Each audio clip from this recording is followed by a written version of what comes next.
Welcome to Playing for Tesuji, a cardboard reality podcast series covering the two-player gaming experience that focuses discussion on Go and other abstracts, war games, and heavy Euros. Today on my second episode, I invite my wife Amanda back to the podcast to discuss our recent enjoyment of Go. We explore why Amanda has recently been enjoying Go, and we look at it from her casual perspective versus my obvious non-casual perspective of Go, where I actually want to go above and beyond and study the game, and how you can still enjoy the game without actually doing that. Then I also get into how you can learn Go and some beneficial resources you can use to actually better your play in the game of Go. Then finally, we actually wrap up by sharing things we've been interested in recently, and I share my album of the week. Enjoy the show.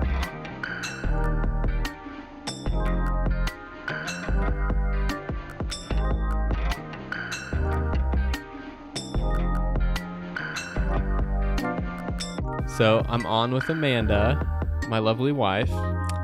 Hey there. One of the founding members. Back again. Long time no see. Just for one episode. Just for one episode. She offered to come in and talk about Go because we've been playing it a lot recently. Yes, we have. Yep, and this is Playing for Tesuji, which is a two-player gaming podcast that also has a strong Go theme, hence the name. Tesuji being an actual thing, an actual concept in Go about making the best local move on the part of the board that you possibly can. It's called Tesuji. So that's where that comes from. But I thought it would be good to have this introductory Go episode. This is kind of what this is meant to be. So Go, if you've not been listening to our podcast for a while, is this game that was designed by an unnamed person or persons over 2,500 years ago in China. And it is assumed to be the oldest board game that's continually played today. So that's pretty cool. This is like the oldest board game ever. And I think it's funny looking back on like when I first got into the hobby and started playing a lot of these board games. I was always very focused on playing the modern board games. Like I didn't want to play the old classic board games like Monopoly or anything like that, or even chess, which I like enjoyed as a kid. I kind of like didn't have interest in chess once I got into like designer board games. But then eventually my taste kind of changed. I started getting into abstract games like Tak or Hive or Yench or anything like that. And it just made sense to try Go because it's just this huge game that has been around for so long and has the same sort of pedigree that like chess does. So we decided to set it up one day. Dylan actually gave us his copy because he didn't like it, which is funny because I found out later he was playing the game wrong. But then we played it, and Did you play with Dylan? No, you. The first game? The first time we played it. Oh, okay. Yeah, at home. I didn't know if you played it with Dylan before or not. I found out Dylan was playing it after we had played it. I learned how to play it, and then I don't think I played with Dylan, but I played with Nathan eventually, who was the one that had played with Dylan, and found out that they didn't actually know how to play the game. They were missing, like, they didn't understand like the concept of life or death in the game, which is always funny when you bring that up. You have to learn about life and death to play this game, which makes it sound like this like crazy philosophical game. It's just a concept in the game on to gauge whether the stones are alive or dead. So Go is this game where you're just going to be placing out stones. One person plays black, one person plays white. Black always places the first stone. And then you usually play in configurations like a 19 by 19 grid or a 9 by 9, which is like an entry level grid. But some like experts still play 9 by 9 because it's a different style of play, or 13 by 13. Yeah, the 19 by 19 board is the traditional thing, and all you're doing in Go is basically placing stones out on intersections on the board. So you're not actually playing in the spaces like you would in chess. You're actually playing on the intersections, and the goal is to place stones in such a way that you build territory. If you surround your opponent's stones completely on every side so that they have no free space, that group is then captured, and you take those stones off, and they count towards your points at the end of the game. And then at the end of the game, when both players choose to pass, whoever has the most territory wins the game. And the territory is based off of empty intersections that are in your territory, count towards points, plus your captured stones. So that's like the gist of Go. So other than like Crokinole, this is like the only game I feel like we've been playing recently, or Everdell maybe. I agree. So why do you... I have like a huge collection of board games, most of which you abstain from playing, right? You won't play like Ark Ride or anything crazy like that, or even like some more traditional, just like easy, medium Euro games. You're less interested or less inclined to play those. But recently you've been like offering to play Go a lot. Why is that? Well, I really appreciate that Go is an extremely easy setup. You literally just put the board in front of you and you have the stones to the side. So there's no like wait time. And once you know the rules, you know them, even if it's just on a surface level as a new player, as a beginning player. And then one thing that really draws me toward this game is just its history and how deeply rooted it is in Asian culture. I'm drawn toward that culture in general. So being able to be a part of something that has been around, for centuries is kind of special in its own way, even though I barely know what I'm doing in the game. And I also really appreciate that, I only have to make one move at a time. So it's not like building an engine and, trying to have the best setup that I can possibly have. It's just focusing on one placement back and forth. And then even though there's like a lot to consider with that one move you take, there's so much to consider. You don't have all these other like messy moving parts and like rules and different mechanics to consider. It's this one mechanic, and it's just like, where do I place the stone? Yeah. I really like that. There's something so simple in it, in that like placing one stone down, even though the game isn't simple at all. It's very complex and deep, and it takes a lot of skill and mastery to be really good. And so let's talk about that. I've talked to a lot of people since I've gotten into Go, and I think a lot of them are intimidated by the idea of playing it. They're like, what's the point to play this? I'll never be really good at it. But I feel like that's relative. Like, if you're not playing pros, then, if you're just playing like the same, let's say you have like your partner decides that they want to play Go together, and you continue to like learn off of each other, you only ever have to be as good as that. Like you'll learn together, right? Where like it's like playing basketball. If I wanted to get into basketball right now, I'm not going to get discouraged that there's the NBA exists, right? Like I'll never be an NBA player. Like who cares? Like, are you having fun with the people you're playing with? Right. That's exactly how I feel about Go. Like I know I'm never going to win a game against you just because you've actually... I wouldn't say that. Not anytime soon. You're making good moves. Like if you're watching the YouTube video podcast of this, or the video cast, I guess is what it's probably called, because it's video. My Gobon, which is like the Go board, that's the technical term for it. I have it actually sitting out in front of us, and we were playing a game for our B-roll to have as like footage for whenever we need to use it. But you were making some really good moves, and you can kind of like see it out here. Like she has all of this. She has like probably the majority of the board right now is kind of showing as hers. And you definitely made some moves that like put stress on my like groups and threaten them. So like you're getting better and better with every play. Like I'm not that good. And like I just told Joel a minute ago, like if the only people I'm playing with are people that I'm like teaching and like trying to like teach up to speed and tell you everything I know about Go, which is very minimal. Like I haven't been playing this for like a year yet. So I'm like, there's still so much for me to learn. But if I'm teaching you up to speed, I'm not necessarily getting any better, but you are. So I feel like it's reasonable that you would eventually like, and I think you're getting to the point now where you can be competitive. Oh, thank you. You don't think so? I don't know if I'd go that far. I think you are. Oh, thank you. Like that's way better than like when we used to play 9x9. I feel like I've definitely have come a long way, but I think in part that's to you, pointing out certain moves and like walking me through how to think about certain plays and where I'm looking at on the board, because it's so easy to forget about. I guess it's easy to focus in on one aspect of the board and just kind of forget about the rest of it. Yeah. And that's what I struggle with. Well, and that's why like the 9x9 is recommended, right? It's such a significantly smaller board. And I actually have masking tape inside this Gobon. There's like a drawer in here, and I just store masking tape so that I can like tape off, and I can play 9x9 or 13x13 if I want. So like we've played a lot of 9x9, and 9x9s are great because they're much shorter. You're going to play a 9x9 in like 10 to 20 minutes. 13x13 may last like 30, 45 minutes.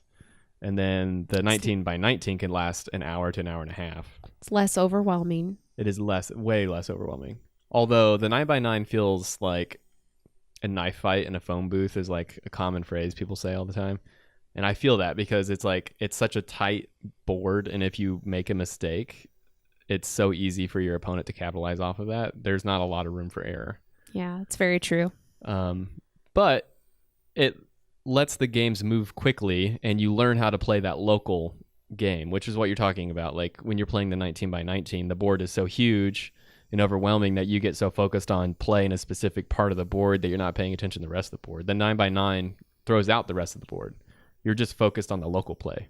So I think it's a great place to learn, and I think a lot of people move on from the 9x9 and then don't go back to it. And I've been reading like people who like exclusively play, like there's like near pro level like Go players that almost exclusively play 9x9 because they prefer that play style. Like it's not just a beginner board. And that's interesting because I think of it just as a beginner board. And I'm the worst at 9x9. It's so much different than 19x19. It probably just takes a different way of thinking and seeing the board. It does. It's harder to set up for like points in a territory. So it's definitely unique, but I recommend starting at the 9x9, playing it a bit, and then like if you graduate to the 13x13, that will start feeling much more like a 19x19. It's definitely still smaller, and there's still a lot to be learned from playing 19x19, but 13x13 I think is a good step. So let's before I get into like how I've learned the game or how I recommend learning it, so you've learned how to play Go through me. Do you feel like this game is complicated to learn how to play? I don't think it was overly complex. I definitely didn't get it on the first play. I think it was a couple plays in that I finally started to see how to play the game with you. So what was like the hardest part to learn then? Like what was that piece that, because like obviously you get placing a stone, you get capturing stones. That's usually like the first thing people understand. So like what concept was it that was tripping you up?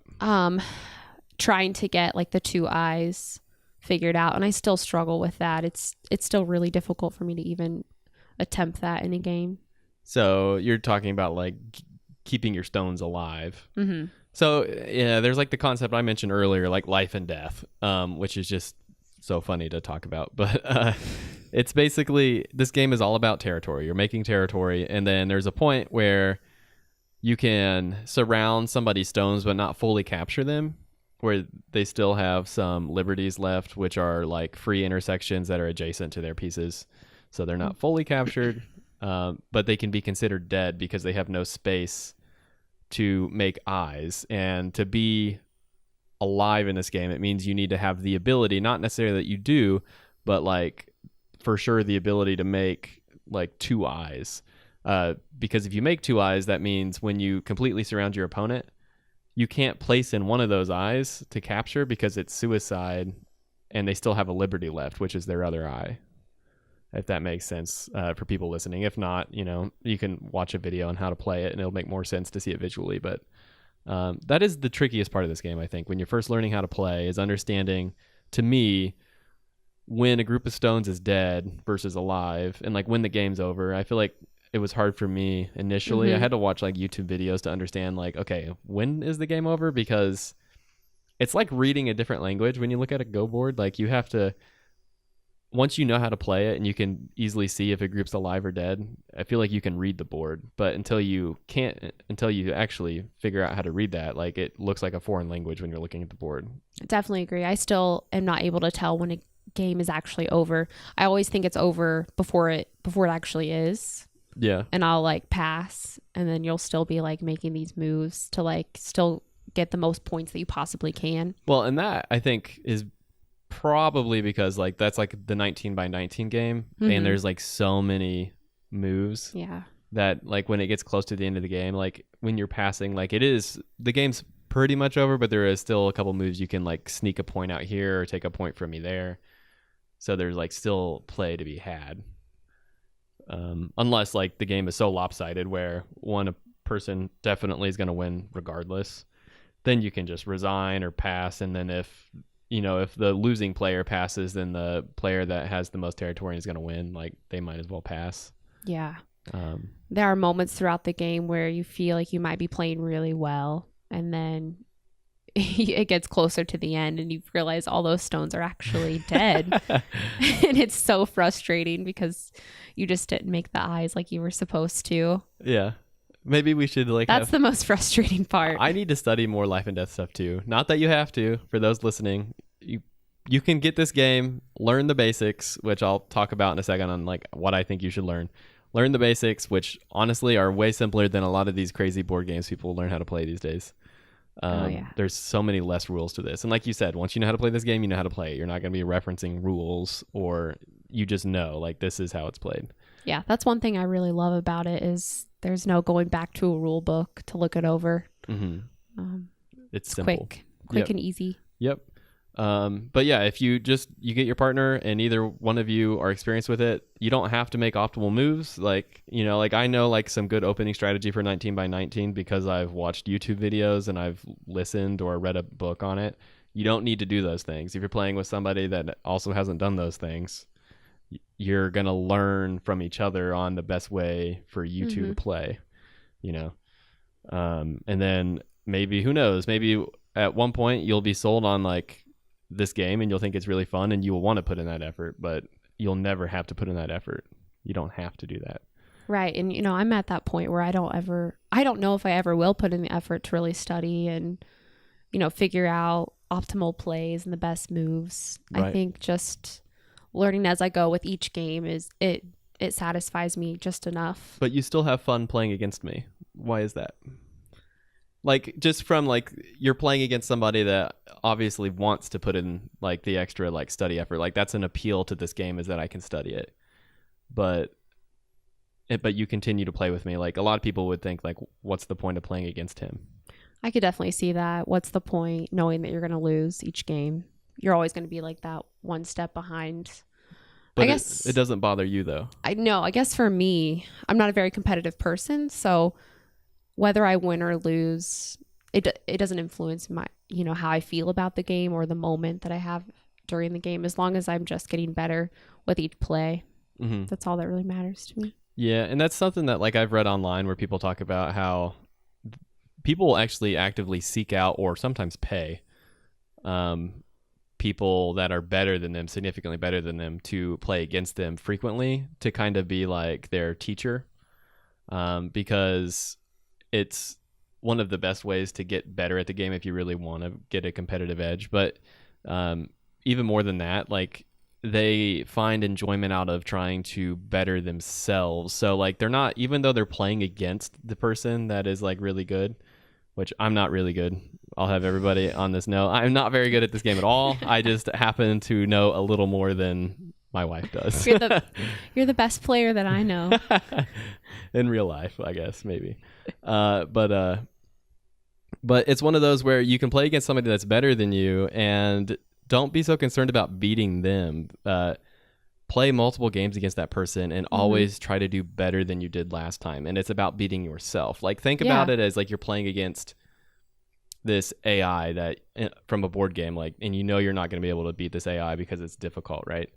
But you're always trying to better your high score or make moves that cause the AI or the person you're playing against like stress or have to rethink the way they were like playing against you. Yeah. I mean, that makes me happy. Like when I perhaps make a better move than I did the last my last turn, and that puts you in stress and causes you to kind of change your whole plan. You know, that's a win for me. So that's good enough.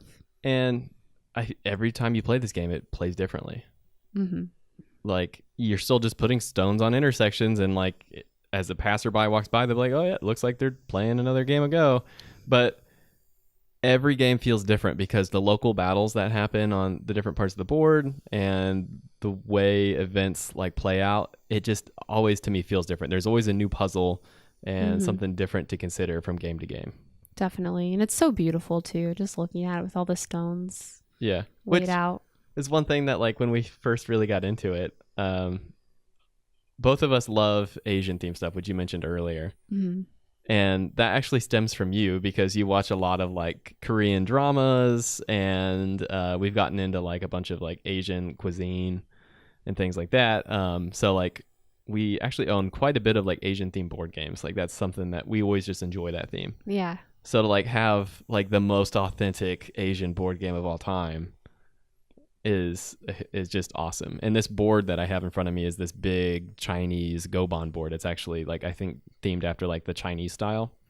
It's beautiful. It is beautiful. You can sit on the floor and play it because it's raised, and we like to occasionally like bow before we play the game. Or you have like a specific way you're supposed to pick up and lay stones, where you like put the stone in between your index and middle finger and you sit it down on the board so it makes a clank. Yes, and the stones feel so nice and smooth.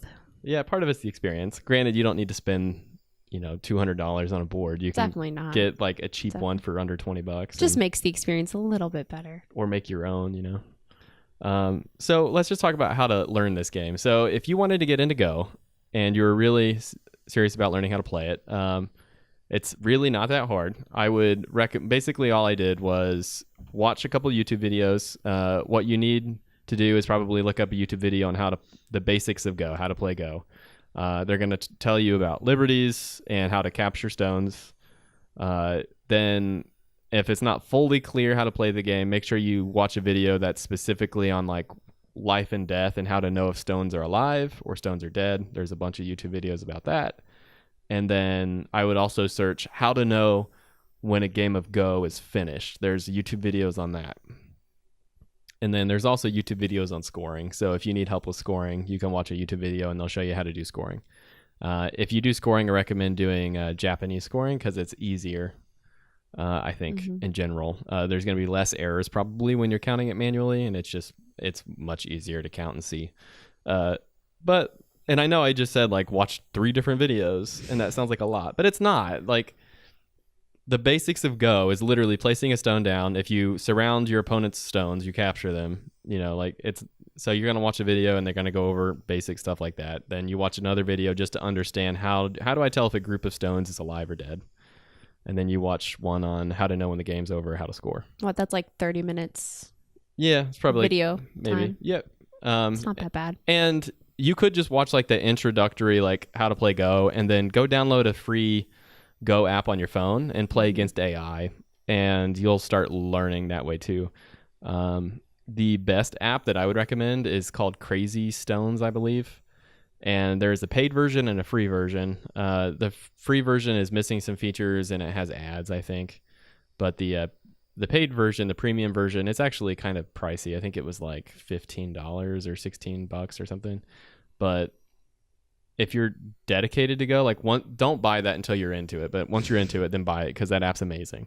You can do so many things with it. But even the basic free version of Crazy Stones, you can select your different difficulty. So you can play against, the way they do rankings is you have Q, which is KYU, and that's like beginner level of player. And the higher the Q value, so like 15Q 15Q is better than 30Q. 30Q means you're like super beginner. So this app, I think, starts at 15Q or 20Q. Might be 20Q. I can't remember. So start at the highest Q value you can, and then just keep playing against that AI until you beat it, and then go to the next difficulty down. And it goes all the way down into like 5 Dawn, which Once you get to 1Q and you switch over to Dawn, you start at 1 Dawn and then you count up to 9. And then once you get to 9 Dawn and you go up higher, then you're back to 1 Pro Dawn all the way up to 9 Pro Dawn, which is the highest you can possibly be. So the app stops at 5 Dawn, which means you're still not a pro, but like those guys are really good. May I ask where you are? So on the app, I'm playing against like 10 or 9Q, which is honestly, I think, pretty good for playing less than a year. But when I go to online-go.com, and it's called OGS is what they call it, another great resource. You can play online matches. I think you can play against AI, and you can definitely play against players, which is what I do. And I play ranked matches there. I've been as high as 17Q, and I've been as low as 23Q recently. It just depends. I go on winning streaks and losing streaks. And I lose a lot of 9x9s. That's how I've learned that I'm not good at 9x9s. That's interesting. So currently, I think I'm at like 21Q on there. And if anyone listening wants to play me in Go, I would be more than happy to play Go. Just shoot me an email at cardboardrealitypodcast@gmail.com or contact me however you want to via the guild or Slack or whatever. But I would be happy to play an online match for sure. So yeah, I'm much better in the app so like playing against actual players is a trickier animal because I'm used to how the AI play and they're more predictable. Like this is what the traditional good move would be. So I know what the AI is probably going to do because I played against them so much. But then playing against an actual player and they do things that I don't expect, I have a hard time figuring out how to react to them. That's one aspect of Go that actually draws me toward it. I think there's a little bit of intuition involved and knowing how your opponent kind of plays. There is. I like that. Well, when we watch like a documentary about like the pro Go player, Lisa Dahl, he made a move and they asked him like why that move, and he goes, I don't know, it's just I feel that's the right move. Like he says it's intuition, and that's why like he was so sure that like AI couldn't beat him, because how do you program an AI to use human intuition? Yeah, it was such a good documentary if you ever get a chance to watch it. Yeah, maybe the first thing you need to do before you decide whether you want to like get into Go is go on Netflix or YouTube and watch a couple documentaries. One is about Lisa Dahl and Google's DeepMind, I think is what they call it, where they've, I think it's a project in Europe where they're trying to develop an AI that can beat pro Go players, which is like this thing that AI developers have always wanted to do. And it's way more challenging than Go because there's so many different moves, right? Yeah. So this documentary is all about them developing that program and actually competing against a pro player, and it's really cool. So like Amanda and we watched that, and we also watched the surrounding game. So the one with Lisa Dahl in it is called AlphaGo. Yep, yeah, AlphaGo. And then the surrounding game is the other one. And I've mentioned these on the podcast before, but I think they're phenomenal documentaries, and I highly recommend like anyone that, even if you're not interested in Go, but you like board gaming, which you obviously do because you listen to this show, you should watch these documentaries. It's just fascinating. Agreed. Yeah, they're really enjoyable. They talk about the history of Go a little bit, and how, centric it is to Asian culture, and, families will send their children at a young age to school just to master Go. Go, yeah, to try to become a professional. And then the surrounding game is all about trying to find the first professional Go player in the U.S. It's like finding our Bobby Fischer is kind of like how they put it. So that's also fun to watch. So another good resource if you are into mobile apps is to get Sumego Pro, which is TSUMEGO. That one's going to help you learn life and death, which actually might be a decent app for you to get. Yeah, I'll have to look into that. Because they have daily problems. You have 2 easy, 2 medium, and 2 hard. And the idea is it's always black's turn to move, and you play black. And you're trying to either kill white, or you're trying to keep a black group alive. And there's always the optimum moves to make that happen. and it's fun to play those as daily problems.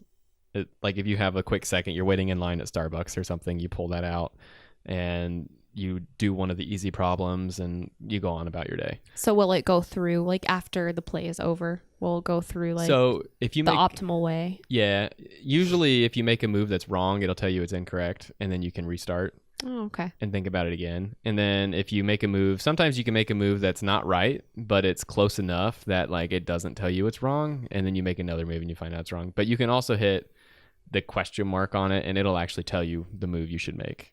So if you get stuck and you can't figure out what it is it's wanting you to do, you can always hit that and then learn from it.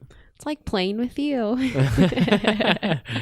Yeah. I'll make a move and then you'll be like, well, did you see this move over here? I'm like, oh, no, I didn't. Please share. Do you find that annoying? No, I actually really like it. Okay. It's helpful. Yeah. I feel like some people would find it very annoying, but well, and like those people, Not I me. usually ask like, do you want me to help you while I like learn the game as we play? Because like, yeah, I think obviously- as long as you tell them up front, I think that's well, that yeah, I'll offer, or Right. or I can just quietly play the game and we'll see what happens. yeah. But I feel like it's a learning experience. If you want to get better at Go, it's fun to sit down and like talk through moves. And some of those moves, like sometimes maybe I do get a little better when I play with you because I sit there for a while and I look at what you're thinking about. Mm-hmm. And then I'm like, hey, did you consider this? And like, what's the implications of placing the stone here versus there? Yeah, and a lot of the times, like I won't, you'll point out something that I didn't see, and it'll be really helpful for me. Mm-hmm. So I appreciate it. Cool. Well, I think that's enough about Go. So I like to wrap up this episode by talking about things I've been into recently and like an album of the week. So I have been into watching Barry, the HBO show. Amanda and I have been watching that, which is, if you ever watched Dexter, and I'm assuming everyone has HBO right now because Game of Thrones is going on. So before you cancel your subscription, watch Barry. It's really good. It's basically Dexter, but in With more humor. in a 30-minute format with a lot more humor. But Bill Hader, which is the star, and he won an Emmy for his first season in Barry, actually. He's, even though he was on SNL and he can be funny, he's not funny in this show. He's not where the humor comes from.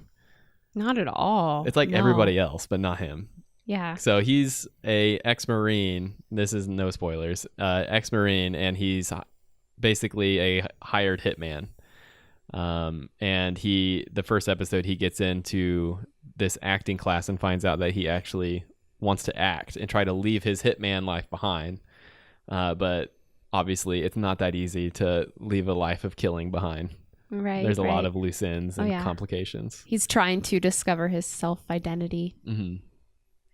I don't think he knows. He doesn't know who he is without that aspect of the military and killing other people. Yep. So this show is basically a journey of him like trying to figure out who he is with leaving that part of himself behind. Mm-hmm. Is there anything that you've been into recently? Oh, yes, there is. This past weekend, I just went to a show in Chicago, a concert they're called BTS. It stands for multiple things. One of them being like Beyond the Scene. And it is a South Korean pop idol band that are actually doing really well in the US, in the UK as well. So I got to go there this weekend with my mother. So yeah, It was enjoyable. I'm glad you got to watch that because you're so into your like K-pop and K-drama stuff.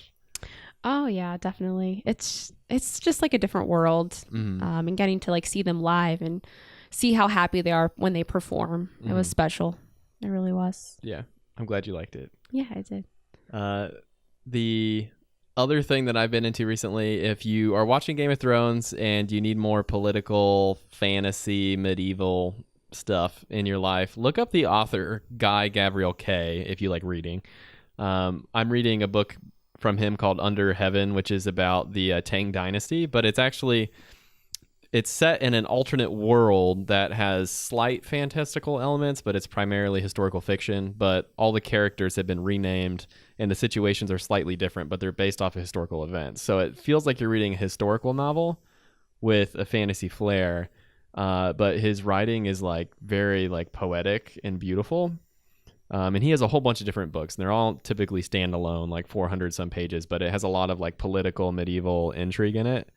And he just came out with a new one that I want to read that also looks great. Gotta remember what it's called. It's like has the word brightness in it. It literally just came out like today. I got an email about it. So a brightness long ago. That's what it's called. Nice title. I know, right? It sounds cool. Yeah. It makes me want to read it. I'm interested. So I'm really into this one because it's like the whole Asian flair. Under Heaven, the one I'm reading. Highly recommend it. And if you're not interested in the Asian flair, there's all kinds of them. He has some that take place in like Renaissance Italy. He has some that take place in medieval Spain, the Byzantium Empire, all kinds of stuff. Yeah, Nick has actually read some of the sections in the book, and I will say the writing is top notch. It's beautiful. Just the way he creates an image. It's simple, but very detailed at the same time. Mm-hmm. There's a lot of thought and care into the way he crafts his words. Yeah. The specific words that he chooses. It's definitely some thought there. He studies poetry, so I think that comes through in his writing. It's very good. Yeah, without a doubt. So last but not least, my album of the week is War on Drugs. Listen to one of their latest albums. Either one is amazing. A Deeper Understanding is their most recent one. I think that came out maybe a year or two ago.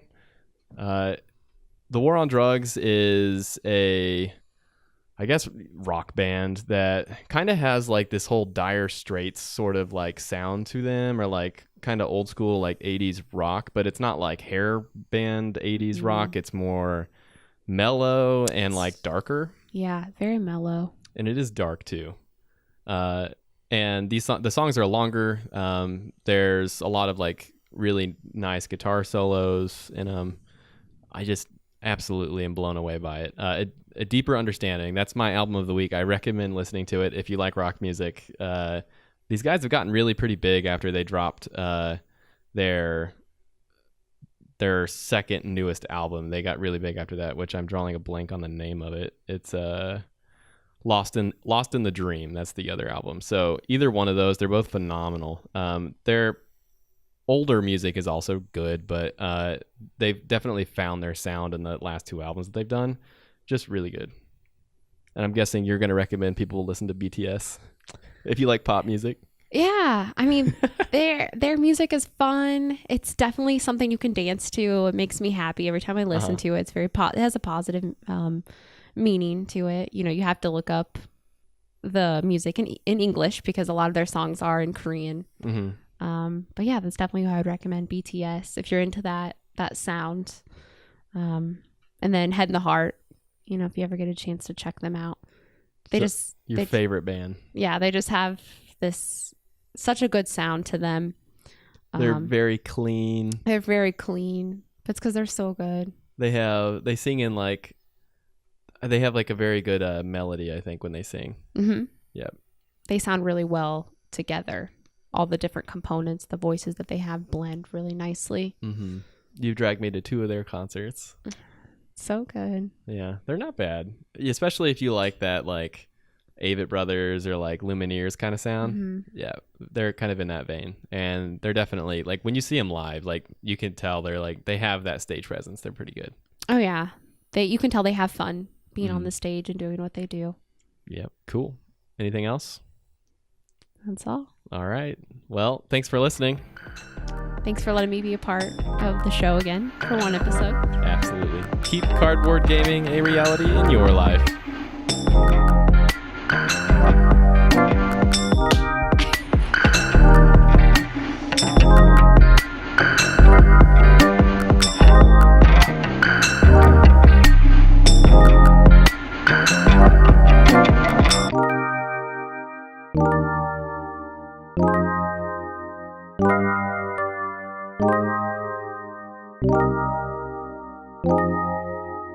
Thank you.